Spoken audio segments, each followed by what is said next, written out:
yang sudah memberikan 1.106 triliun kredit, di mana tahun ini targetnya 300 triliun untuk kredit usaha rakyat.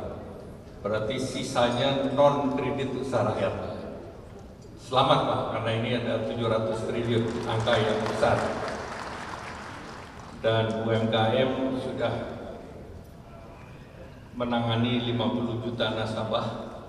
Tadi saya sampaikan Pak Menko PM, pemberdayaan masyarakat, pekerjaan Pak Menko ini sangat dibantu oleh Dirut BRI. Kalau istilahnya Pak Menko ini ormasnya BRI. Dan koordinatornya ada di sini, Menko UMKM Pak Maman. Nah, hari ini walaupun Bapak Presiden tidak menyampaikan program 100 hari, namun kita sudah hampir 100 hari pemerintahan dan capaiannya sudah banyak, dan antara lain dari Pak Menko Pemberdayaan Masyarakat, Pak Menteri UMKM bisa dilaporkan kepada Ketua MPR bahwa untuk keberpihakan kepada UMKM sudah dilakukan hapus hutang dan hapus tagih. Dan dari monitor yang terbanyak hapus tagih adalah Bank BRI. Jadi ini record ini tadi tidak dicatat. Kalau nggak salah 71 triliun ya Pak. 71 triliun hutang masyarakat sudah dihapus tagih oleh BRI.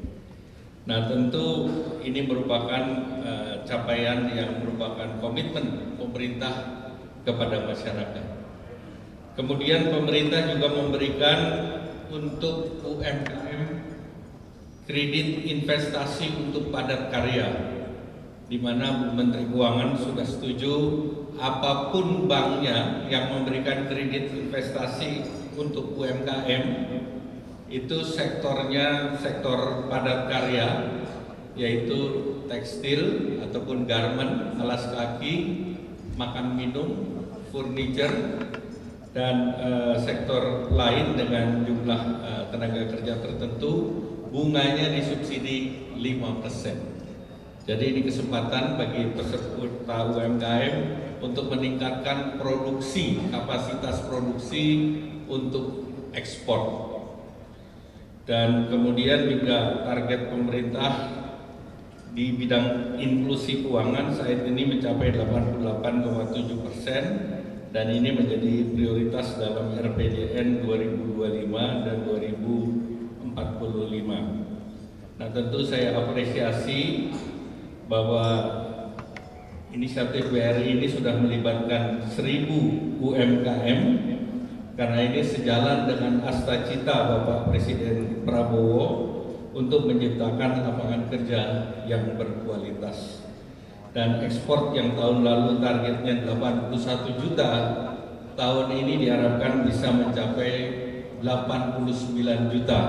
Walaupun tadi Pak Dirut di ruangan bilangnya 83 juta, tetapi presentasinya 89 juta. Jadi ini target untuk ekspor kontrak tahun ini.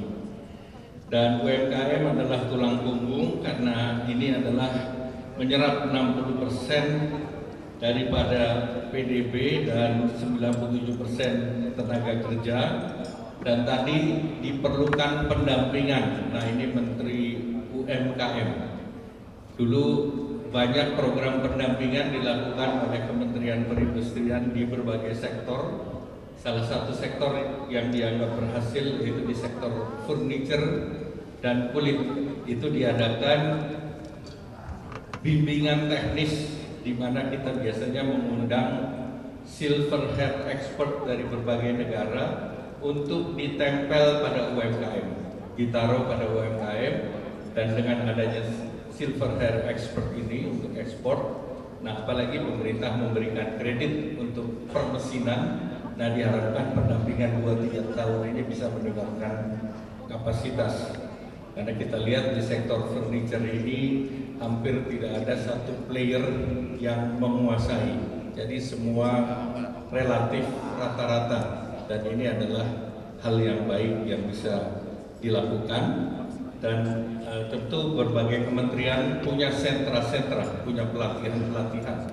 Bahkan di perindustrian ada sekolah kulit, ada sekolah tekstil dan yang lain, sehingga tentu ini meningkatkan daripada kapasitas.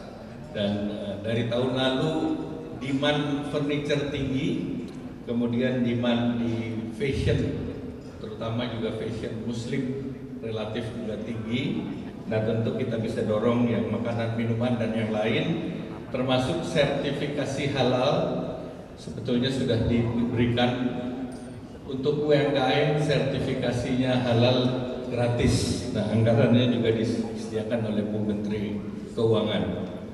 Nah untuk itu biasanya dalam perundang-undangan di Undang-Undang Cipta Kerja dan melalui BPJPH halal, jadi UMKM bisa mendeklar, self-declare mengenai kehalalan, dan tentu akan ada supervisi dari penyelia halal, dan apabila diketemukan barang itu tidak halal, baru dinyatakan tidak halal. Sehingga dengan demikian ini akan mempercepat proses. Selanjutnya juga ada lembaga pembiayaan ekspor. Nah ini juga akan membantu finansial daripada UMKM, dan juga ada fasilitas bea cukai yang kita sering sebut kemudahan impor untuk tujuan ekspor. Jadi kalau untuk ekspor butuh bahan baku penolong, PPN dan PPN impor untuk UMKM tujuan ekspor pun dinolkan. Jadi ini sangat membantu sehingga UMKM kita bisa bersaing. Nah selanjutnya tentu saya berharap dengan program yang dilakukan oleh pemerintah kemarin, Bangga Buatan Indonesia, Pandi UMKM, Hari Belanja Nasional, digitalisasi, ini juga mendorong untuk menarik demand side daripada UMKM, dan program ini kami akan lanjutkan menjelang Hari Raya Lebaran nanti. Sehingga dengan demikian kita akan tarik demand untuk produk-produk UMKM di dalam negeri. Nah tentu saya berharap acara ini dapat berlangsung dengan sukses. Sekali lagi kita mengucapkan terima kasih kepada BRI yang jaringannya sudah mencakup luas sekali, dengan warung yang terlibat dengan agen BRI Link hampir 1 juta.